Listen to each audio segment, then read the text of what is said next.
Hello guys, welcome back to our channel. আমি সুদীপ। আমরা অবশ্য চলে এসেছি আজকে আমরা আমাদের নতুন রিয়াকশন ভিডিও নিয়ে। আজকে আমরা রিয়াকশন দেবো হচ্ছে তানভীর ইকবালের একটা নতুন গান বেরিয়ে গেছে, যদিও তার একটা নতুন গান আমরা বলছি, কিন্তু তার এই গানটার মধ্যে যেটা আমরা বুঝতে পারলাম, মানে এই যে বাংলাদেশের তালমাতাল পরিস্থিতি, তারপর যে একটা মানে স্বাভাবিক অবস্থা হয়তো এখন ফিরছে আস্তে আস্তে। সেই আমার মনে হয় যেটা থাম্বনেল দেখে বুঝলাম, সে যে গানটা গেয়েছে এটা কি আমার সোনার বাংলাদেশ। তো তার মধ্যে অনেক একটা ইমোশন জড়িয়ে আছে। তো আমরা দেখবো সে কি বলতে চাইছে, কি বক্তব্য রেখেছে। এবং এই গানটা বলেছে tribute to brave student of Bangladesh. তো মানে কি বলবো, আমারই গুজবাম্প মানে ব্যাপারটার যে হচ্ছে তারা ট্রিবিউট দিয়েছে।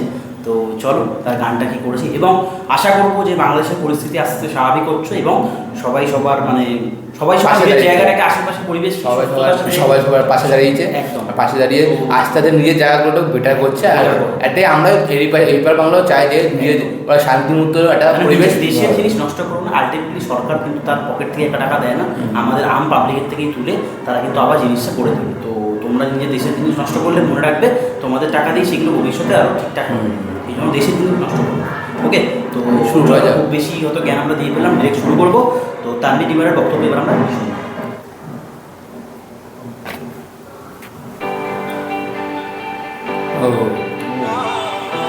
তানভীর ইকবাল শর্টটা সুন্দর নিয়েছে।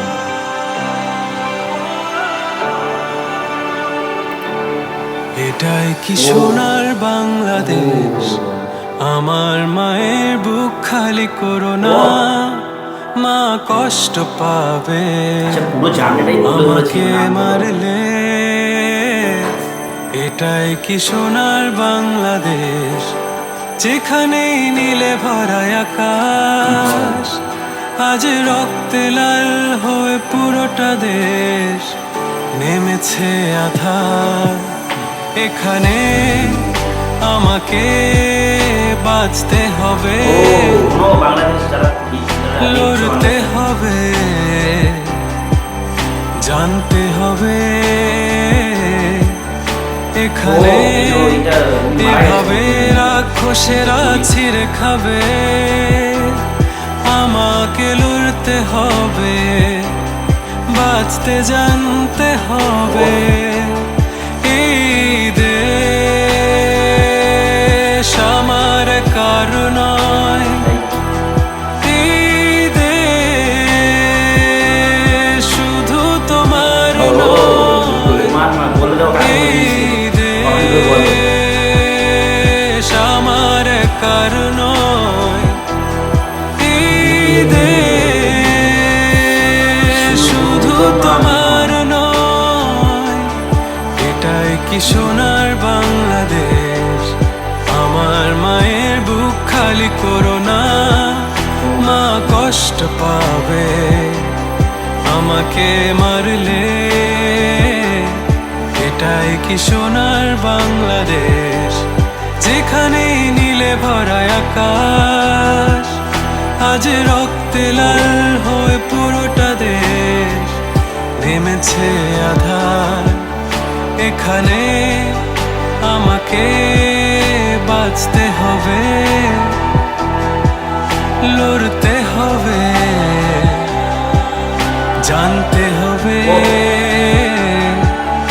এখানে ভাবে রাক্ষসেরা ছিঁড়ে খাবে, আমাকে লড়তে হবে, বাঁচতে জানতে হবে।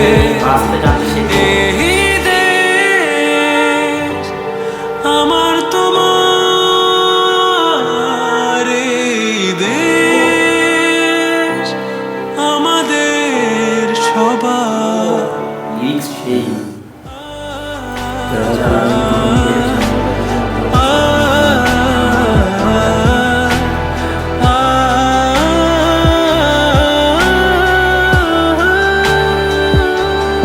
আমার ভাইয়ের রক্ত লাল, আমার বোনের রক্ত লাল, আমার তোমার রক্ত লাল, লাখো শহীদেরও রক্ত লাল। আমার ভাইয়ের রক্ত লাল,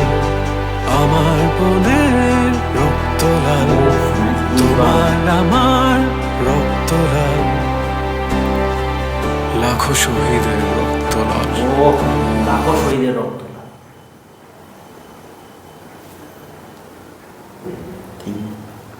শেষ। খুবই সুন্দর করেছে, লিরিক্সগুলো খুবই সুন্দর লিখেছে। কথার লিরিক্সগুলো দেখে তো ডেপথ আছে। উফ, সেই।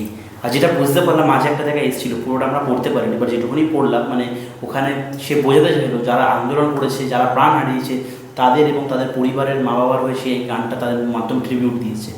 তো তো আমরাও আন্দোলনটাকে সাপোর্ট করতাম, বাট শেষ কিছু সময় ধরে কিন্তু আমরা ওইটা আন্দোলন ছিল না, ওটা স্টুডেন্ট প্রোটেস্ট ছিল না, যে জায়গায় চলে গেছিলো, ঠিক আছে। তো আন্দোলন করা ভালো, বাট সেই ঘরে গিয়ে মানে নদী থেকে মাছ পর্যন্ত তুলে আনছি, তো এটা মনে হয় না যে স্টুডেন্টরা করছিল। তো সে কন্ট্রোভার্সিয়াল কথাবার্তা আমরা এখন যাবো না, বাট তানভীর ইমান যেটা তুলে ধরতে চলছে ভিডিও, মানে তুলে ধরতে চেয়েছে ভিডিওর মাধ্যমে, সেটা খুবই সে পরিষ্কারভাবে এবং সুন্দরভাবে পরিবেশন করতে পেরেছে, এটা তো আমাদের দেখে মনে হয়। আর গানটা তো খুবই সুন্দর করেছে, লিরিকগুলো খুবই সুন্দর। কিছু স্টুডেন্টদের দেখি যে যারা অরিজিনালি প্রোটেস্ট করছিল, যাদের জন্য এই আন্দোলনটা শুরু হয়েছিল, আর কিছু কিছু লোকদের দেখি যারা এই আন্দোলনটাকে ভরকেও নিতে পারে, রাস্তায় নিয়ে চলে যেত, তো সেটা আলাদা ব্যাপার, কোনো কথা যাবে না। তো যা পরিস্থিতি চলছিল সেটা আস্তে আস্তে স্বাভাবিক হচ্ছে। তোমরাও কমেন্ট করে জানাও তোমরা কেমন আছো, কতটা কি এখন মানে। আর শহীদদের যারা যারা মধ্যে তাদের জন্য সবাই এখন তার প্রেরণা করছে, মানে তাদের জন্য শান্তি চাচ্ছে, যারা সামনে মানে স্তম্ভ সামনে প্রদীপ জ্বালাচ্ছে, এগুলো সব দেখাচ্ছে যে আমার ভাইয়ের রক্ত লাল, আমার বোনের রক্ত লাল, মানে খুবই মানে।